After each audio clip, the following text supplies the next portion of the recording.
आमदार आणि मंत्र्यांना कितीही एकवटू द्या, ओबीसीतून आरक्षण आणि सगळे सोयरे घेतल्याशिवाय आंदोलन थांबणार नाही असा इशारा मनोज जरांगे पाटील यांनी दिलाय। सरकार किती दिवस दडपशाही करते ते बघणार आहे। सरकारनं हेतुपूर्वक आरक्षण देण्यास उशीर केलाय। आता कुणबी नोंदी शोधण्याची प्रक्रिया थांबवली आहे, त्यामुळे सरकार विरोधात बोलत आहे असं जरांगे यांनी स्पष्ट केलंय।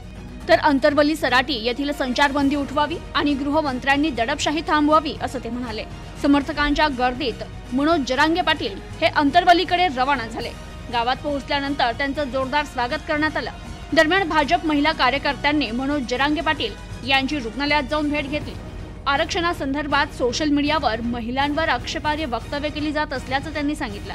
सोशल मीडियावर महिलांबाबत अपशब्द बोलणं चुकीचं आहे। महिलांबाबत अपशब्द वापरणारा आमचा कार्यकर्ता असणार नाही, त्याचं कदापि समर्थन करणार नाही असं देखील जरांगे पाटील यांनी म्हटलंय। तर महिला कार्यकर्त्यांनी जरांगे पाटील यांना संविधानाची प्रत भेट दिली। कायद्यानुसार बोलण्याचं प्रशिक्षण कार्यकर्त्यांना द्या असं महिला म्हणाल्या। तर या कायद्यानुसार आरक्षण देण्यास तुमच्या नेत्याला सांगा असं प्रत्युत्तर जरांगे पाटील यांनी दिलं। Bureau report, news today 24।